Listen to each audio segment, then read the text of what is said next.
Oke, Om, balik lagi di Ngobal. Episode berapa, Om? Episode 5 kalau nggak salah Episode sekarang. 5.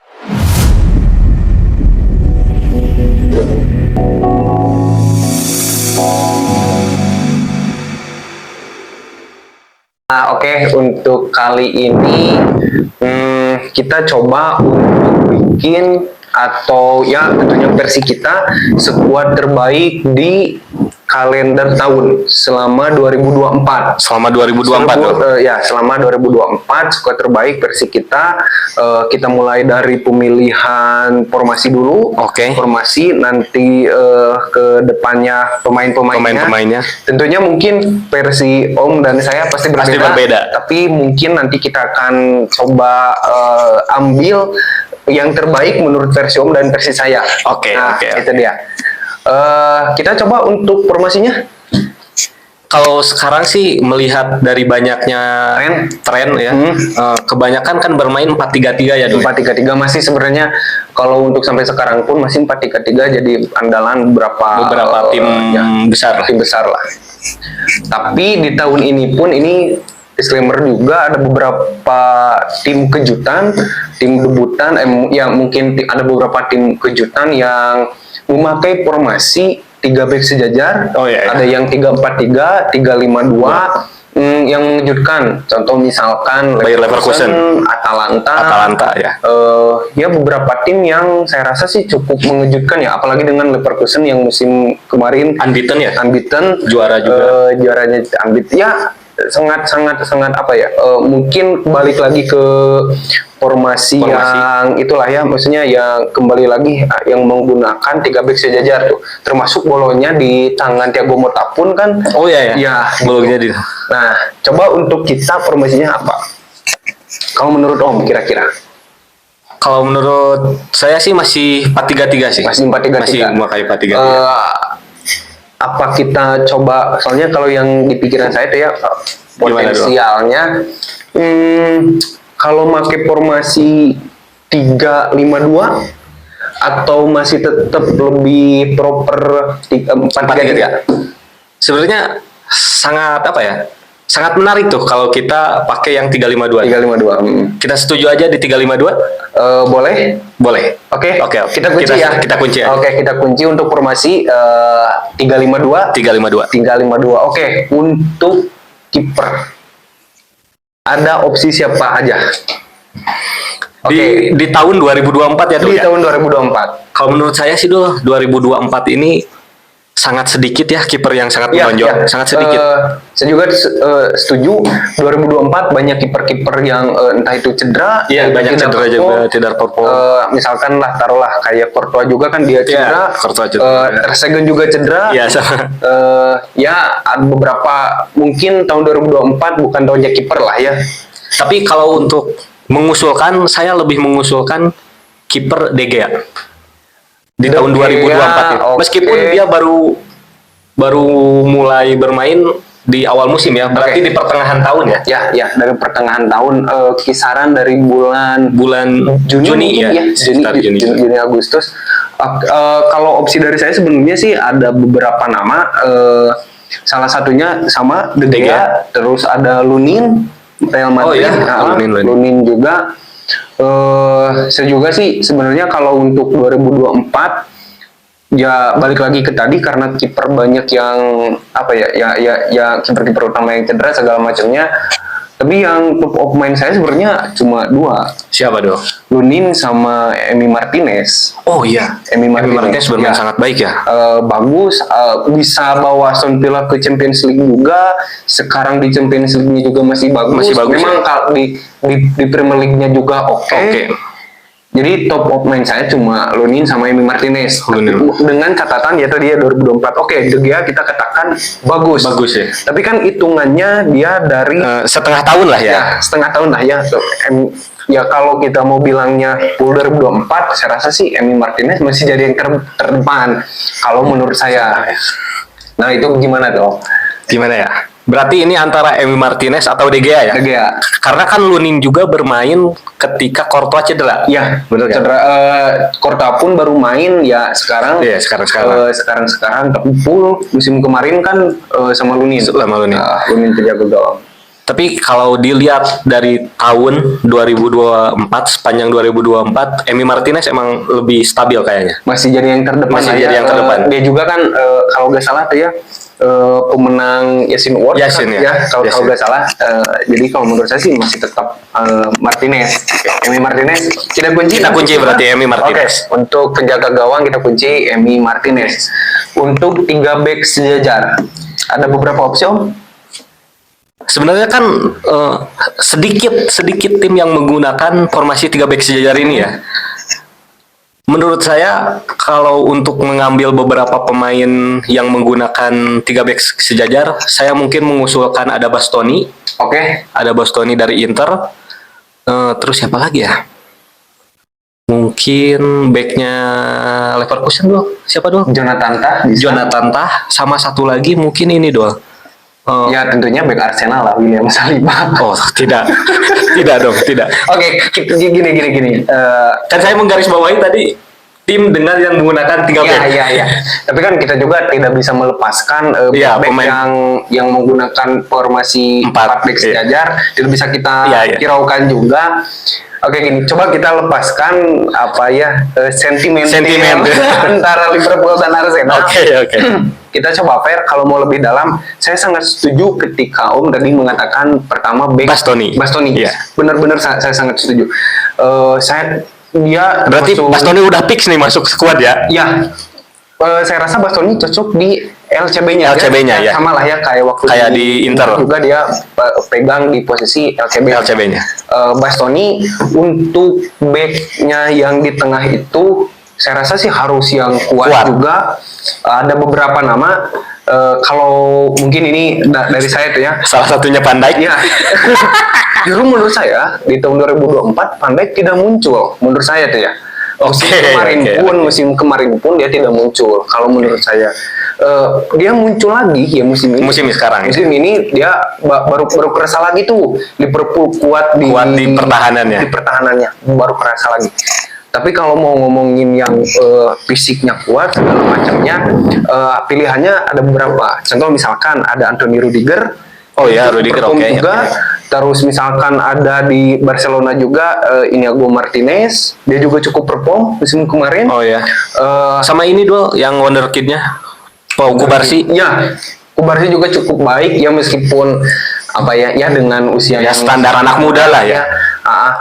Tapi yang terdepan sih kalau menurut saya sih antara Rudiger atau Jonathan Tah yang tadi dari Leverkusen ya. Gitu. Kalau menurut saya sih yang punya postur bagus, tinggi besar, fisik bagus ya antara Rudiger atau Jonathan Tah sebenarnya. Dua-duanya dari back Jerman juga kebetulan. Bagaimana kalau kita masukin dua-duanya aja dulu? Tapi saya masih bukan merasa ini ya. Kita tidak masih tetap memasukkan William Saliba. Iya, karena tidak bisa dihindari bahwa William Saliba emang bermain sangat baik performanya di tahun ini. Inilah, oke, saya harus akui ketika duet William Saliba sama Gabriel Magalhaes memang bagus. Tapi Gabriel Magalhaes itu ketolong sama sistem Arteta. Iya. Bedanya. Dia disiplin. Bermain disiplin. William Saliba, dia memang punya kualitas. Taruhlah misalkan tidak didukung dengan sistem yang dibuat oleh Arteta, dia pasti tetap perform. Dan salah satu yang membuat Arsenal banyak clean sheet, Raya jadi lebih safe juga, ya salah satunya ya. Saliba. Dan saya tidak bisa melepaskan itulah ya. Terlepas dari back Manchester City atau yang tidak perform juga, apalagi musim ini sangat tidak perform back Manchester United. Adalah yang perform tetap lah. Yang nomor 5 kan tetap perform. Itulah. Jadi saya bukannya mau memaksakan, tapi masih bisa kita debatkan bahwa William Saliba tetap bisa masuk, masih bisa masuk. Karena dengan saya rasa sih justru musim ini, musim 2024-2025 justru William Saliba memang sedang ada penurunan. Tapi kalau kita ngomongin overall musim kemarin, khususnya di 2024 ini ya, dia masih punya kapabilitas untuk menjadi back, salah satu back terbaik. Ya. Gini aja Dol, gimana kalau kita tempatkan William Saliba di RCB-nya Dol? RCB untuk yang di tengahnya, untuk yang di tengahnya atau Rudiger? Saya rasa Jonathan Tah akan lebih baik ya. Atau mau Ibrahim Konate? Oh enggak. Loh, kok langsung pesimis gitu? Apa ya? Secara kebiasaannya ketika tim memakai back 3, ada salah satu backnya membangun build up. Ya. Jadi seseorang yang build up. Dan menurut saya Ibrahim Konate itu bukan tipe pemain bertahan yang bisa membuild up, tapi dia itu lebih ke apa ya? Dribbling, yang rusaknya gitu lah ya. Kan di Liverpool juga terlihat tuh ketika Ibrahim Konate memegang bola atau kebanyakan lah ya yang disimpan di enggak RB. Kalau 2 back apa ya sebutnya? Pokoknya yang CB tapi aja, sebelah kanannya gitu lah ya. Kayak Matip dulu kan ya. Mereka tuh pasti kalau ketika kesusahan mengalirkan bola, mereka pasti bawa bola ke depan gitu, dribbling gitu. Dan kalau Ibrahim Konate disimpan di tengah, menurut saya kurang pas. Ya sebenarnya kan sama aja kayak misalkan Rudiger pun kan sebenarnya tipe-tipe back yang seperti itu. Tapi kalau kita mau lebih kerucut dengan performa yang cukup baik juga di tahun itu ya, di tahun 2024 ini, ya tentunya kan musim kemarin digabungin sama musim sekarang. Ya Jonathan Tah. Iya. Jonathan Tah. Kapten juga di Leverkusennya. Ya menurut saya sih cukup oke lah ya. Bastoni, Jonathan Tah sama William Saliba. Kita kunci. Oke, saya setuju. Meskipun Van Dijk gak masuk ya, saya bukan berarti saya tidak membela Van Dijk untuk masuk ya, tapi berusaha apa ya? Van Dijk tuh karena sempat cedera juga kan ya, pas terakhir musim kemarin.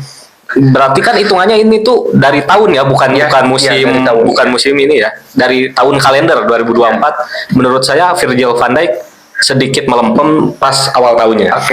Oke. Kita naik nih Dol. Kan kita pakai 352 ya? Iya, 352. Ini yang 3 di tengahnya nih mau gimana nih? Apakah double pivot atau 1 CDM, 2 CMF? Kita coba cari dulu beberapa pemain yang perform khususnya di tengah. Nah, itu dari DMF-nya. Kalau DMF saya bukannya mau mengesampingkan yang lain, tapi saya rasa tetap the one and only pemenang Ballon d'Or tetap satu masuk untuk defensive midfield-nya. Rodri ya. Saya rasa tidak ada lawan untuk pasti harus dikunci. Ya, karena kelihatan tuh Manchester City sekarang tidak ada Rodri. Ada statistik yang saya baca 108 match Rodri main, City hanya kalah 6 kali. Ya. Sekarang Rodri tidak main, City terus-terusan kalah. Nah itu mungkin salah satu, tapi kita harus mungkin ini akan tidak bisa diperdebatkan lagi ya. Ini kita sangat setuju bahwa Rodri masih jadi yang terbaik untuk CDM ya. Nah, itu mungkin kita lock Rodri satu pemain di tengah, coba kita naik ke depannya. Oke. Ada atau kita mau wingback kiri kanan dulu? Oh, boleh tuh. Mungkin lebih gampang juga karena kalau tengah jujur saja saya banyak opsi pemain. Banyak opsi. Coba untuk di wingback kiri. Wingback kiri. Ini mungkin yang terdepan tuh ya. Mungkin salah satu top pemain kita juga. Saya yakin Om juga pasti memikirkan nama satu ini, Di Marco. Oh ya, Alex Grimaldo. Oh iya, Grimaldo. Terus ada ya kalau kita lihat dari Piala Eropa kemarin. Sang juara Marco Kurela pun juga bermain sangat bagus. Itu terus ada tidak banyak pilihan sebenarnya ya, cuman yang terbiasa dengan formasi itu, ini ya itu tiga nama itu sebenarnya kalau menurut saya. Ada Grimaldo, Di Marco, sama Cucurella. Ya meskipun Chelsea-nya musim kemarin agak kurang gitu ya. Ini kita gak masukin pemain Arsenal tuh. Kayak siapa yang Itali? Main Arsenal memang ada Calafiori. Kebetulan kan waktu di Bolonya pun kan dia bermainnya di center back, timnas Itali pun di center back. Ini kan ya. Cuman kayak nggak masuk. Robo pun kan musim kemarin tidak terlalu perform lah ya. Sampai sekarang sih. Kan sampai sekarang banyak cedera lah ya. Banyak cedera, terus banyak errornya juga, banyak fans juga menanyakan apakah tidak ada backupnya karena Tsimikas juga kebetulan baru sembuh dari cedera, sedangkan Robo dimakan usia. Menurut saya Robo belum bisa masuk lah untuk saat ini. Di tahun yang ini. Cuman sih kalau topnya saya sih masih tetap di Marco. Enggak Grimaldo enggak. Gini. Sebenarnya Kak, kalau Grimaldo saya lihatnya tuh dia tuh setipe seperti kayak Theo Hernandez, tipe-tipenya sama lah. Bukan yang gini. Kita kan ngambil wingback itu kan salah satunya untuk bantu serangan, yang punya serangannya bagus. Nah, Grimaldo itu salah satu wingback yang dia tuh bisa nusuk, sama kayak Theo Hernandez ya. Jadi bukan yang tipe sayap penjelajah kayak misalkan Di Marco. Nah, menurut saya kalau misalkan dengan formasi 3-5-2 ini mungkin akan lebih cocok Di Marco, dikarenakan dia bertahannya pun bagus. Jadi nanti pun kalau pada saat terjadi serangan balik terjadi serangan pun dia bisa gitu cepat meskipun turun. Di Marco di timnas Italia tidak perform tapi di Inter Milan Inter Milan sejauh ini sangat kelihatan lah kualitas Di Marco.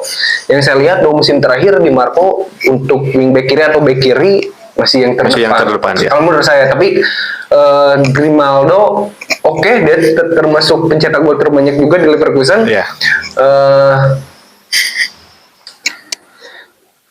Apa kita mau tanya saja ke Barudak? Karena menurut saya Grimaldo dengan usianya pasti lebih muda Grimaldo kan. Seumuran kebetulan seingat saya masih di usia 26-27 lah ya. Dua-duanya juga. Tapi seingat saya Grimaldo memang lebih inilah. Soalnya gini doh, kalau kita menggunakan 3-5-2, menurut saya si wingback ini harus wingback yang bisa umpan. Nah itu bisa crossing. Nah itu kalau kita ngomongin umpan, Di Marco jauh lebih baik kualitas umpannya, karena itu balik lagi kualitas crossingnya. Iya, kualitas crossingnya, karena Grimaldo itu bukan tipe wingback atau back kiri yang melebar gitu. Ya, yang lebar, dia bisa crossing, tapi dia tuh yang lebih menusuk, yang cut inside, lebih cut inside. Ya sama kayak Theo Hernandez. Nah justru di pikiran saya tuh kalau kita mau pakai Di Marco di kiri, wingback kanannya itu pingpong. Ya Kak, kalau kita lihat performa kemarin ya meskipun untuk sekarang, untuk tahun ini tidak terlalu tidak terlalu wah lah, karena mungkin sudah ketahuan juga. Nah itu, dan di timnas pun kan dia masih ketutup sama Dumfries ya. Di kiri pun sebenarnya kan Grimaldo entahlah ya, tapi yang saya lihat sih Leverkusen untuk musim ini memang bukan kurang, tapi tidak seperti musim tidak seperti musim yang kemarin ya. Mungkin ada beberapa pemain yang pindah juga, tapi kalau kita mau lihat yang lebih oke sih kalau menurut saya sih tetap masih Di Marco, dengan segala alasan bahwa Grimaldo ya itu. Ya kita kalau mau lihat yang bisa nusuk, crossing yang lebih komplit lah ya. Ya Di Marco kalau menurut saya. Kita setuju aja. Setuju aja kita. Kita di wingback kirinya diisi oleh Di Marco. Kita kunci Di Marco. Rodri masih CDM. Untuk wingback kanan, selain pingpong, apakah ada nama lain? Sebenarnya sih saya ada kepikiran, cuman seingat saya dia itu tidak pernah mengisi posisi wingback, tapi bek kanan. Tapi harus kita sangat apresiasi. Siapa dong? Dani Carvajal. Musim kemarin saya tidak bisa mengkiri bahwa dia sangat tahunnya dia lah ya. Tahun dia, benar-benar. Carvajal ini kan yang sekarang ACL. Lagi cedera. ACL. Tapi kalau kita mau memberikan apresiasi tinggi untuk musim kemarin, dan Carvajal masih terdepan lah menurut saya ya. Di timnas di Madrid apalagi, dan dia juga kan kaptennya juga. 5 besar Ballon d'Or juga. Gitu. Sebenarnya saya ingin mengajukan Trent Alexander-Arnold Cuman kan PAA belum pernah bermain di posisi tersebut ya. Ya sama kan sebenarnya, sama kayak Dani Carvajal juga kan. Tapi itu kalau kita mencari pemain yang saya sebut tadi, ketika saya misalkan menggunakan formasi 3-5-2, saya pasti ingin seorang sayap yang bisa mengumpan atau crossing. Menurut saya sejauh ini apa namanya, seorang fullback sayap itu yang umpannya enak, salah satunya TAA. TAA. Kalau ada sih sebenarnya ada satu pemain yang kalau dia nggak cedera sebenarnya termasuk yang bagus juga, salah satu back kanan terbaik kalau menurut saya, Reece James. Tapi dia cedera ya.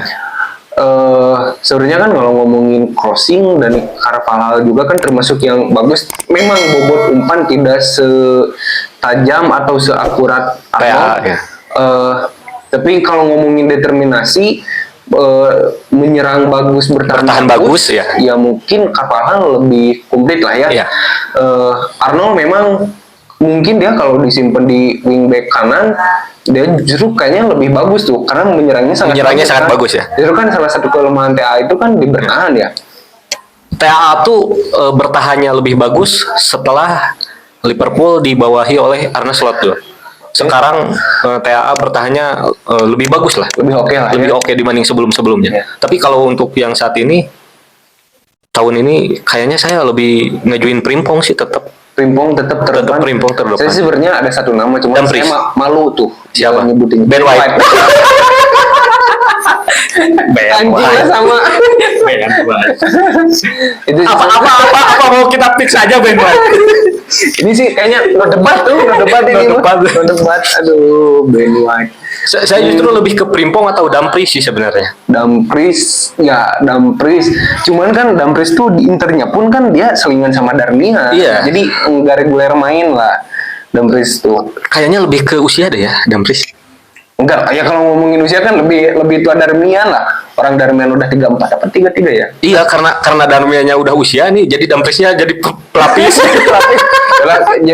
Mungkin ya Inzaghi mikirnya oke lah Darmian udah mau habis, kita berilah. Kita beri waktu gitu. Oke, jadi di antara kita kerucutin tiga pemain lah, Dok. Dari saya TAA mungkin ya. Terus Frimpong sama Nacho. Nacho lagi. Dan Dani Carvajal. Oke. Dari tiga itu. Gini deh. Kita kan sebenarnya kurang bijaksana tuh kalau kita ngomongin cuma di formasi 3-5-2 aja. Tanpa ya balik lagi kayak tadi back yang 3 back sejajar kan kita tidak mencarinya yang memakai 3 back. Ya, yang memakai 3 back. Sebenarnya kan pada dasarnya back yang back kanan pun bisa kan sebenarnya didorong lebih depan segala macamnya. Cuman mungkin ada yang plus minusnya ya. Kalau kita mau lebih konkret ya Frimpong. Ya, kalau mau lebih konkret, lebih nyaman di posisi itu Frimpong. Nah, yang saya bingung pun di Belanda pun karena Belanda kan pakai 4 back ya. 4 back ya. 4 back, dia tuh lebih disimpannya di sayap tuh. Jadi beberapa kali dia masuk sebagai pemain pengganti, bukan ganti Dumfries tapi jadi di depan tuh, ya. Di depan. Nah, kalau kita mau lebih enak lagi distribusi bolanya segala macamnya ya TAA. Iya. Tapi kalau mau yang determinasi tinggi, bertahan enak, maju enak, ya Carvalhal. Jadi kan itu balik lagi ke pilihan kita sebenarnya. Mau yang tipikalnya kayak gimana? Karena ya? 3 pemain ini beda. Iya. Masing-masing memiliki ciri khasnya. Oke, gini aja. Saya kasih ini deh. Kasih ruang di kiri itu. Saya rasa Di Marco sudah mewakili di kiri dengan punya bertahan bagus, menyerang bagus, determinasi juga cukup tinggi. Meskipun Di Marco kalau menurut saya termasuk pemain yang cukup stylish, kita butuh di kanan itu yang lebih punya rasa greget yang tinggi lah. Oke.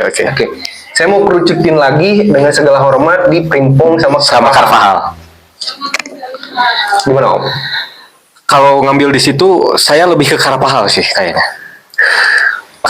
Karena balik lagi ke yang tadi, melihat performa Frimpong ini sebenarnya di tahun kemarin yang terakhirnya kan masuk 2024 dia masih bermain bagus. Sedangkan untuk di tahun sekarangnya ya sama kayak Grimaldo.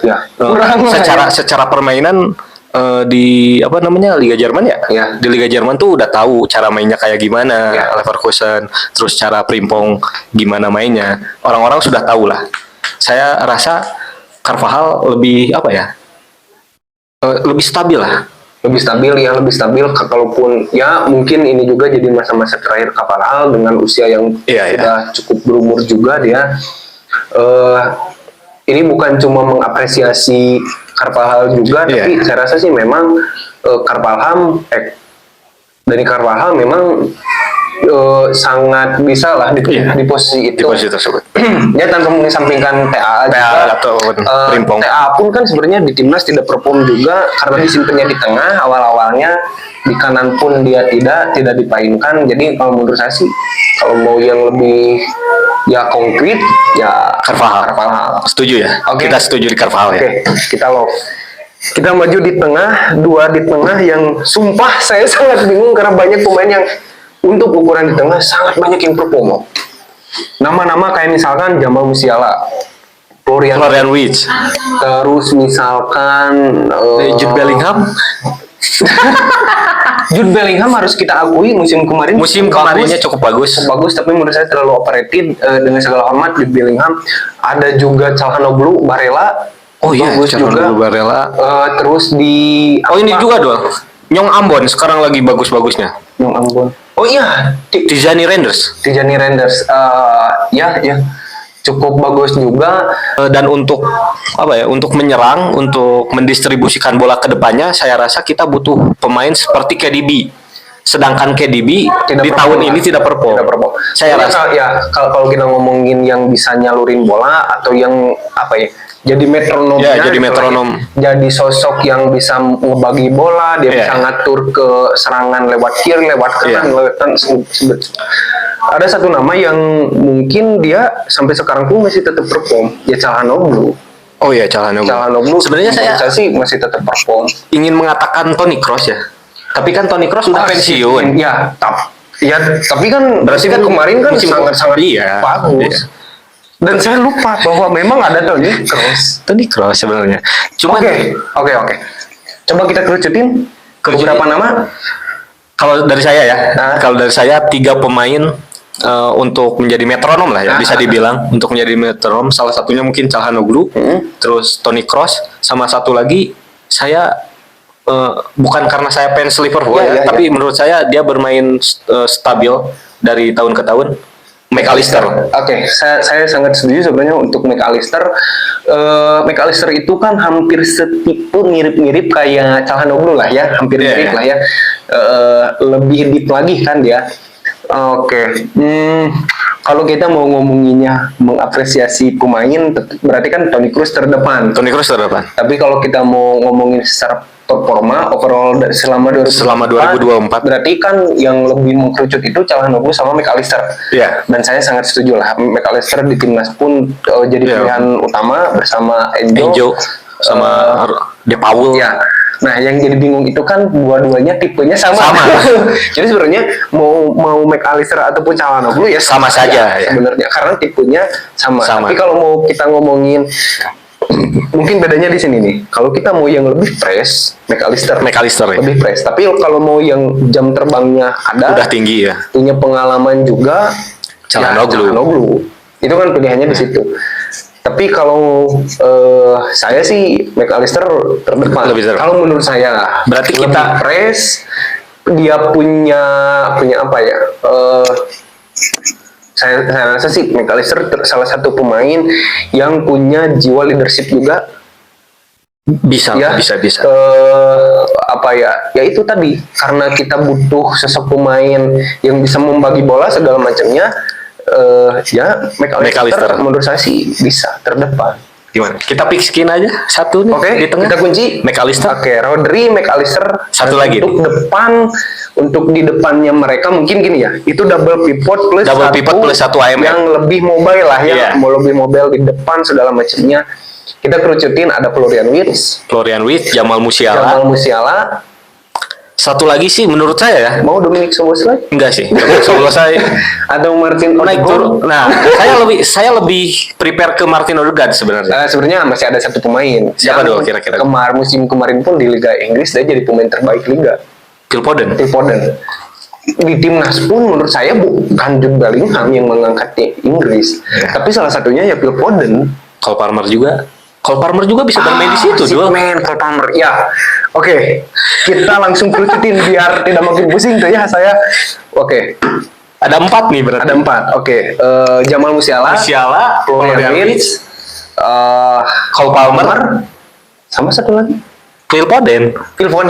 Ada 4. Oke. Gini deh.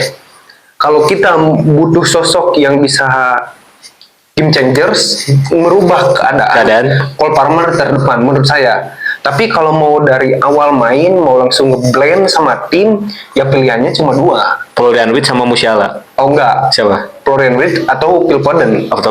Oke. Kalau yang mau lebih ngeblend, terus lebih apa ya? Gini deh, Musiala sama Florian Wirtz itu kan di timnas Jerman pun dia disimpannya tuh di sayap. Di sayap tuh. Ya, dua-duanya. Wirtz di kanan, Musiala di kiri ya. Kalau kita mau lebih mobile di depan, ya mungkin pilihannya di antara itu Phil Foden, Wirtz, Musiala sama Musiala. Tapi kalau mau yang merubah keadaan, game changer Cole Palmer sih. Cole Palmer. Dan dengan musim kemarin dia 21 gol dan 20 assist kalau nggak salah, dia cuma selisih 1 assist sama Oli Watkins kalau nggak salah, apa 19 ya si Cole Palmer, saya lupa. Tapi musim kemarin apa ya, tanpa mengurangi rasa hormat kepada pemain Chelsea yang lain, tapi yang mengangkat Chelsea ya Cole Palmer. Sampai sekarang pun tetap masih Cole Palmer yang terdepan.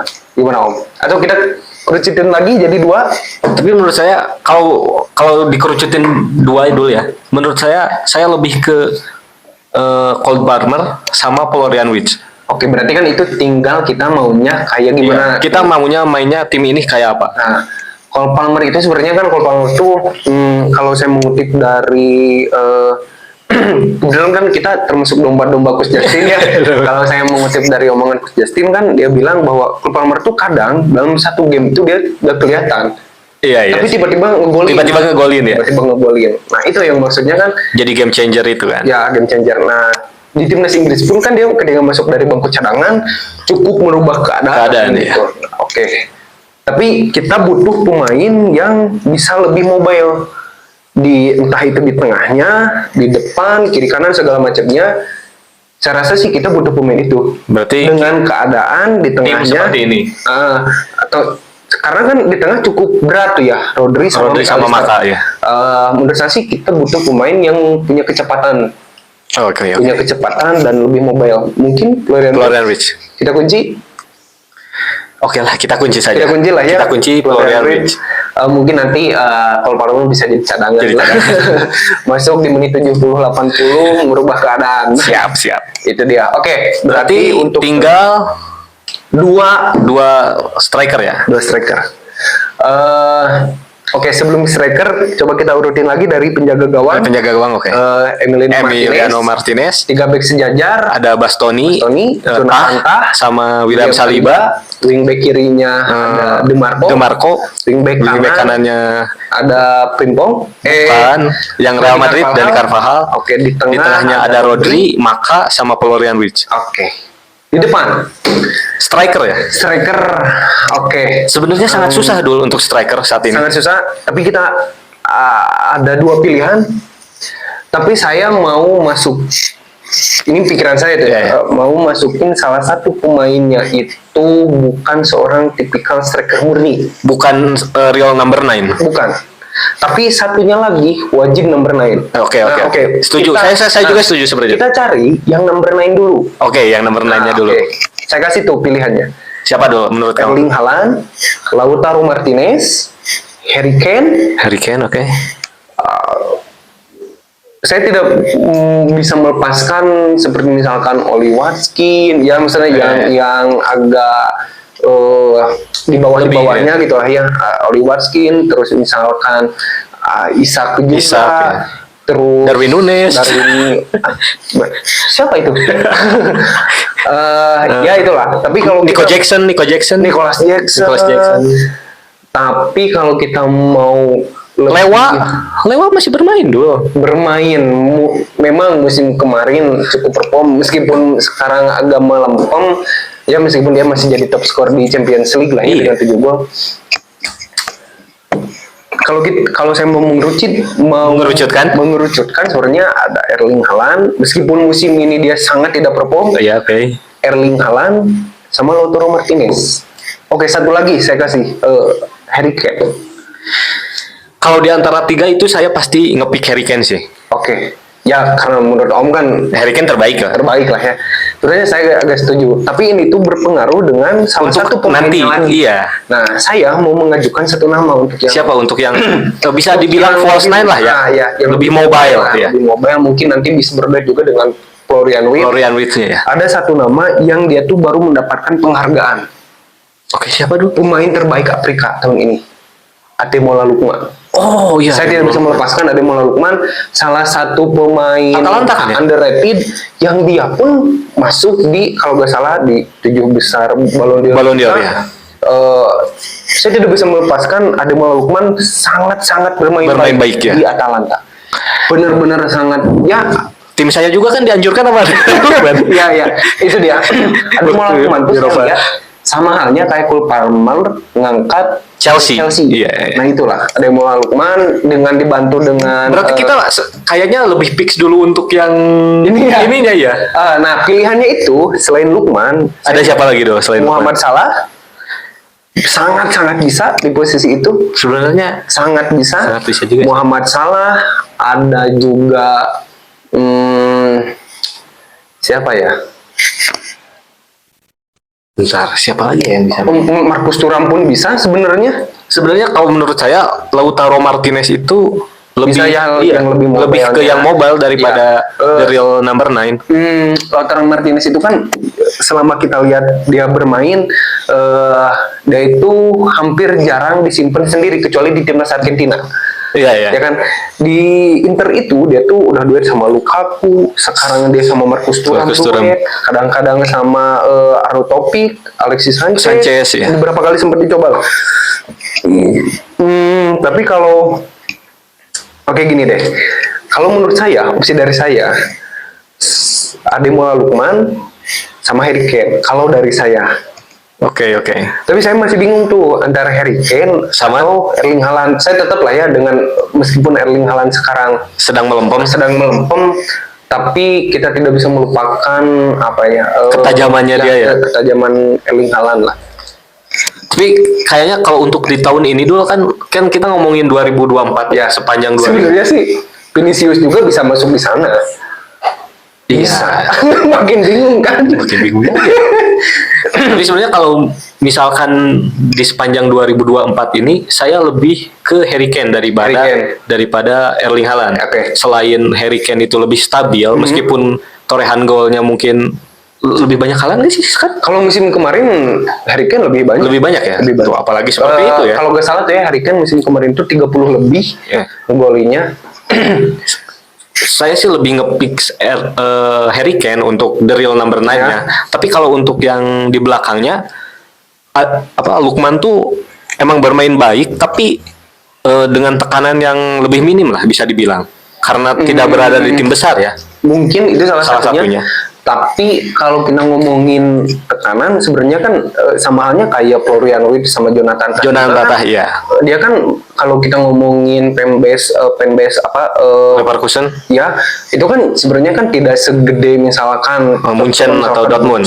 Inter misalkan nggak segede itu, tapi mereka bisa perform ya. Kan? Nah, Lookman itu salah satu pemain atau salah dua pemain yang menurut saya dia ada di tim yang apa sih disebutnya kalau di bawah-bawah itu mediocre, tapi dia bisa muncul dan bisa ngangkat ya. Sebenarnya kan yang jadi itu. Nah mungkin pilihannya kan sebenarnya yang terdepannya itu Lautaro, Lookman. Saya sebenarnya masih kepikiran Muhammad Salah sebenarnya karena dia bisa bermain di posisi itu. Tapi mungkin Muhammad Salah pasti akan lebih melebar ya. Sebenarnya kan beberapa kali pernah ketika Liverpool nggak punya striker, Muhammad Salah disimpan di situ ya. Tapi menurut saya tidak jalan. Bukan tidak jalan apa ya? Kurang apa ya? Kurang pas lah. Ketika Muhammad Salah berada di tempat striker itu kayak apa ya?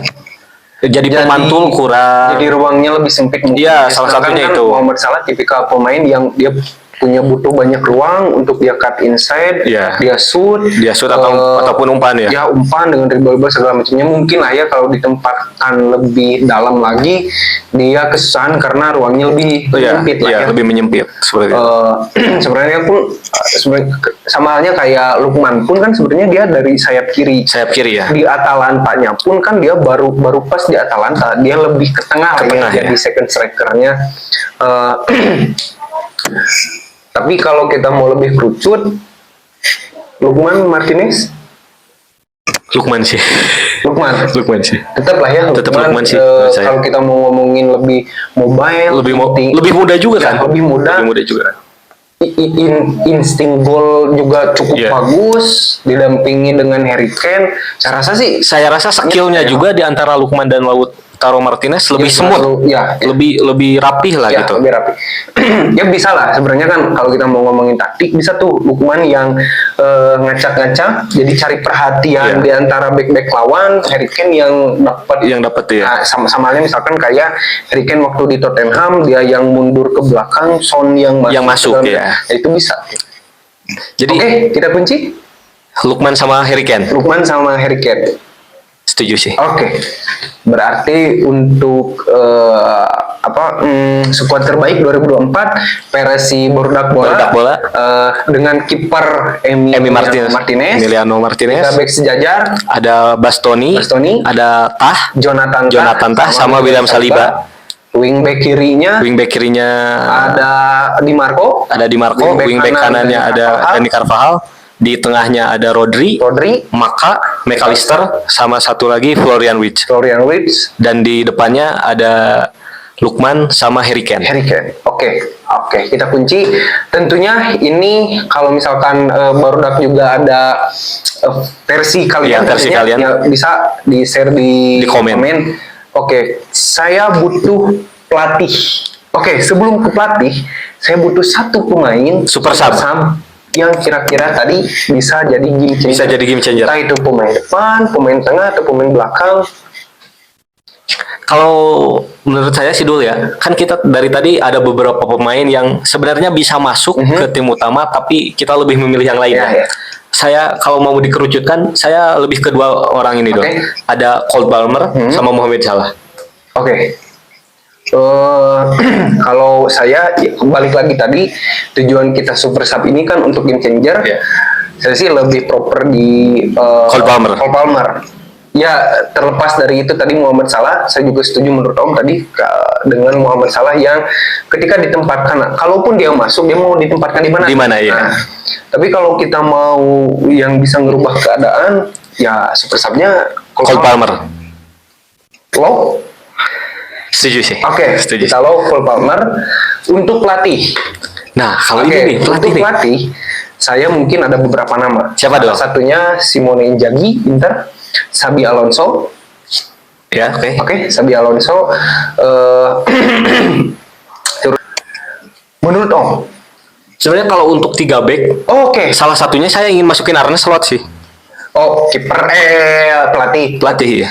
Sebenarnya sih ada satu lagi. Siapa dong? Gasperini, Atalanta. Oh iya, Gasperini. Ya termasuk Thiago Motta pun. Tapi menurut saya enggak. Belum lah ya.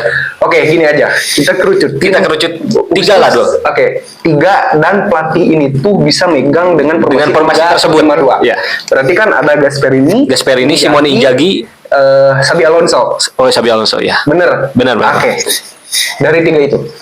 Kalau dari 3 ini Gasperini ini Atalanta kan ya? Atalanta. Kalau kita mau ngomongin dengan pengalaman yang bagus, sebenarnya yang terdepan itu Gasperini sama Simone Inzaghi.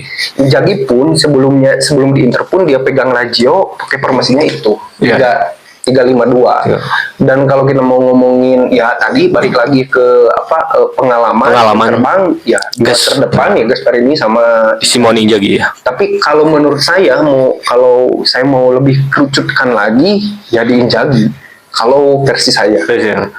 Tapi menurut saya dengan pemain tersebut saya lebih ke Xabi Alonso sih dong. Xabi Alonso dengan Xabi Alonso tuh bisa mengangkat beberapa pemain yang belum top perform lah, bisa dibilang. Sebenarnya kan beberapa pemain Leverkusen itu kan buangan. Sama halnya kayak di Inter sebenarnya hampir sama. Kondisi Inzaghi sama Xabi Alonso itu sebenarnya hampir sama. Banyak pemain buangan. Taruh misalkan kayak Frimpong, Granit Xhaka, terus misalkan siapa yang di depan tuh? Patrick Schick, ya. Pemain-pemain yang tidak perform di klub sebelumnya. Gitu. Oke, kita kerucutkan di dua. Xabi Alonso sama Simone Inzaghi. Berarti pilihannya cuma satu sebenarnya. Karena dua-duanya sama pakai formasi 3-5-2. Sama-sama menyerang juga dua. Sama-sama menyerang. Oke. Tapi kalau kita mau lebih yang atraktif, mau lebih permainan yang lebih enak mungkin, ya Xabi Alonso masih terdepan kalau menurut saya. Enak ditonton lah ya. Ya, seenggaknya. Karena kalau lihat Inzaghi sebenarnya kan lebih mending sebenarnya Inzaghi dibanding pelatih-pelatih Italia lainnya. Sebenarnya lebih mending. Enggak terlalu gerasak-gerusuk lah. Tapi kalau mau lebih yang enak, terus organisasi pada saat transisi positif dan negatifnya bagus ya. Xabi Alonso kalau menurut saya. Saya masih di Xabi Alonso sih. Ya itu kan berarti kita udah setuju dong. Setuju dong. Setuju. Oke. Karena apa ya? Karena menurut teman saya yang suka nonton Serie A, kan kita ini kan dulu suka nontonnya Liga Inggris. Ya. Kata teman kita yang satu itu, kalau kalian nonton Serie A pasti ngantuk kan. Iya. Jadi saya lebih ke Xabi Alonso. Oke. Kita untuk pelatih Xabi Alonso. Oke. Itu dia. Untuk sebuah terbaik versi barudak bola di tahun kalender 2024. Kalau ada yang yang mungkin enggak bang, mending ini daripada ya, itu bisa kita bahas di kolom komentar ya. Mungkin itu aja Om untuk saat ini, untuk ngobal kali ini kita kasih headline ya, skuad terbaik ya. Tahun 2024 sudah mau berakhir. Liga Inggris pun kan menyisakan satu game ya. Iya. Satu game. Kalau nggak salah dari tanggal 26 sampai tanggal 28 kalau nggak salah. Boxing Day. Ya. Ya kita lihat lah ya. Ada kejutan apa lagi? Bisa teman-teman atau bisa borak juga request kita ngebahas apa? Nah, itulah bisa request juga. Oke, mungkin itu aja Om. Siap. Thank you. Ya, sama-sama kali ini. Oke, see you Om. See you barudak. Sampai ketemu lagi. See you. Thank you.